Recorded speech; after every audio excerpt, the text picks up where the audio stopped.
Hello और welcome है nursing classes. तो आज की क्लास में हम डिस्कशन करने वाले हैं क्लासिफिकेशन ऑफ टीईएफ, तो जो कि पीडियाट्रिक का बहुत ही इंपॉर्टेंट टॉपिक है। और ये कई तरह के कंजेनाइटल एब्नॉर्मलिटीज़ देखने को मिलती है। मतलब इस तरह की कंजेनाइटल एब्नॉर्मलिटीज़ बच्चों में देखने को मिलती है, एट बर्थ देखने को मिलती है, और ये जेनेटिक भी हो सकता है। तो अब यहाँ देखते हैं कि टीईएफ होता क्या है। ट्रैकियो ईसोफेजियल फिस्टुला या फिर ट्रैकियो ईसोफेजियल एट्रेजिया भी होता है। तो अब जैसे कि आप पिक्चर में देख पा रहे होंगे कि जो ईसोफेगस है, ट्रैकिया है, इसकी जो नॉर्मल एनाटॉमी कुछ इस तरह से है, नॉर्मल देखने को मिल रहा है। लेकिन आप यहाँ नीचे भी देख रहे होंगे other type A, type B, type C, type D and type E. तो यहाँ पर देखिए एबनॉर्मल कंडीशन है। तो जो ईसोफेगस है, ईसोफेगस कहीं ना कहीं से डिस्टर्ब है, मतलब कहीं तो है ही नहीं ईसोफेगस, मतलब ब्लाइंड है, और कहीं है तो कहीं और कनेक्टेड है, मतलब एबनॉर्मल कनेक्टेड है ट्रैकिया से। आप देख पा रहे होंगे। तो इन्हें डिवाइड किया गया है टाइप्स में, इन्हें भी टाइप्स डिवाइड किया गया, type A, type B, type C, type D and type E. तो डिवाइडेशन के अकॉर्डिंग हम यहाँ पर देखेंगे टाइप ए की कंडीशन में क्या होता है, टाइप बी की कंडीशन में क्या होता है। तो आइए हम जानते हैं। फर्स्ट हम देखते हैं टाइप ए, या फिर टाइप 1 भी हम बोल सकते हैं। इस तरह के क्वेश्चंस ना कई बार एग्जाम्स में पूछ लिए जाते हैं। एंट्रेंस एग्जाम में मोस्टली इस तरह के क्वेश्चंस पूछे जाते हैं। तो फर्स्ट हम टाइप ए में देखने वाले हैं, या फिर टाइप 1 में देखेंगे। This type both distal and proximal part of oesophagus are blind and no fistula is developed between oesophagus and trachea. देखिए सिंपली आप यहाँ पिक्चर में अच्छे से देख रहे होंगे, जैसा कि यहाँ पर लिखा हुआ है। यहाँ पर देख रहे हैं डिस्टल एंड प्रॉक्सिमल दोनों ही पार्ट क्या है, ब्लाइंड है। मतलब यहाँ पर डिस्टल एंड प्रॉक्सिमल का मतलब क्या होता है। डिस्टल पार्ट वो होता है हमारे बॉडी का जो दूर वाला भाग होता है। मान लो ये ईसोफेगस है, तो ये जो नीचे वाला भाग होगा वो दूर का है यहाँ, क्योंकि ईसोफेगस यहाँ से स्टार्ट हुआ, सेंटर से जो दूर होता है उसे डिस्टल पार्ट बोलते हैं। प्रॉक्सिमल मतलब समीप वाला भाग जो होता है। तो इसमें डिस्टल एंड प्रॉक्सिमल दोनों ही पार्ट क्या है, ब्लाइंड है, मतलब यहाँ पर गैप है। तो इसे हमने क्या बोला, टाइप ए। इसे ये कंडीशन एट्रेजिया की है। एट्रेजिया मीन्स क्या होता है कि यहाँ पर जो भी गैप है, यहाँ पर गैप देखने को मिल रहा है, मतलब यहाँ पर कनेक्टेड नहीं है, इसलिए इसे हमने क्या बोला, एट्रेजिया बोला है।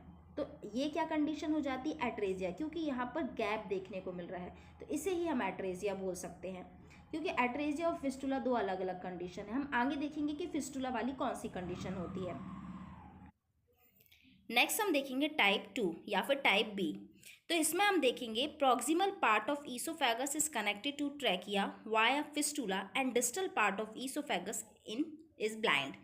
तो प्रॉक्सिमल पार्ट जो कि हमने ऊपर वाला पार्ट देखा था, जो कि समीपस्थ पार्ट होता है, जो पास वाला पार्ट है वो क्या है, यहाँ पर कनेक्टेड है ट्रैकिया से, वाई फिस्टुला। अब देखिए हमने देखा था कि एट्रेजिया, एट्रेजिया कौन सी कंडीशन थी कि जहाँ पर कनेक्शन नहीं है, और जहाँ पर एबनॉर्मल कनेक्शन है ना, उसे हमने क्या बोला, फिस्टुला बोला है। तो इस कंडीशन को हम फिस्टुला बोलते हैं, और जो ब्लाइंड रहता है मतलब कनेक्टेड नहीं रहता है वो क्या है यहाँ पर, इसे हम एट्रेजिया बोलते हैं।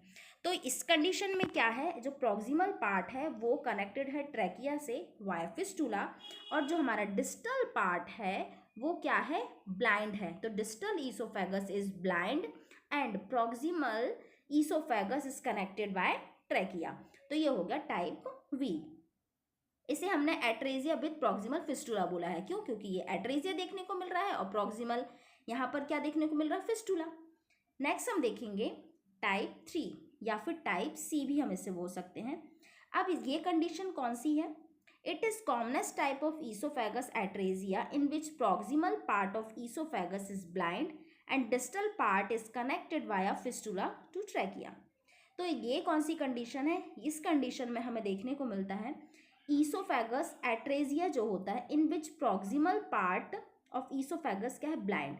जो प्रॉक्सिमल पार्ट है वो क्या है, ब्लाइंड है, और जो डिस्टल पार्ट है वो कनेक्ट है ट्रैकिया से वाया फिस्टुला।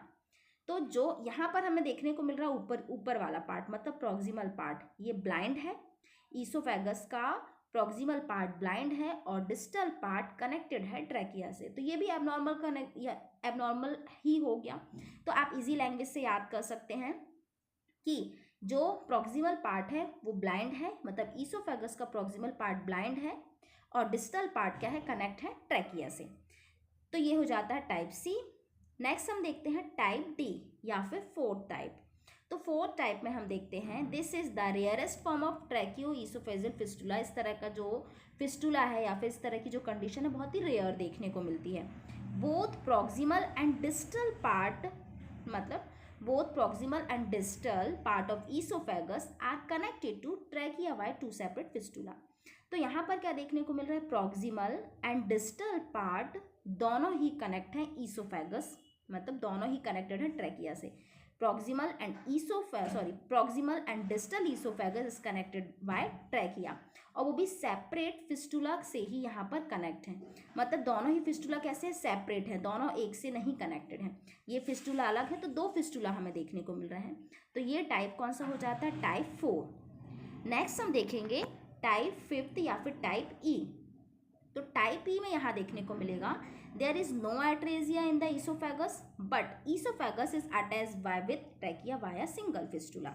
यहाँ पर किसी भी तरह का एट्रेजिया देखने को नहीं मिलता है इन the oesophagus, but oesophagus is attached with trachea. लेकिन जो ईसोफेगस है वो कनेक्टेड किससे है, ट्रैकिया से कनेक्टेड है वाया सिंगल फिस्टुला। यहाँ पर हमें सिंगल फिस्टुला देखने को मिल रहा है, तो ये क्या हो जाता है, टाइप ई के अंदर हो जाता है। तो इसे ना type A, type B, type C, type D, type E के नाम से डिवाइड किया गया है। इसका कोई अलग से नाम नहीं दिया गया है, इसे सिर्फ ए बी सी डी के नाम से यहाँ पर डिवाइड किया गया है। तो ये हो जाता है टाइप ई। तो ये थी आज की हमने क्लास में देखा कि ट्रैकियोइसोफेजियल फिस्टुला एंड एट्रेजिया कितने टाइप्स के होते हैं। तो यहाँ पर हमने 5 टाइप्स देखे और इसकी कंडीशन क्या क्या होती है। आई होप कि ये वीडियो आपके लिए हेल्पफुल हुई होगी। So thank you so much for watching my videos.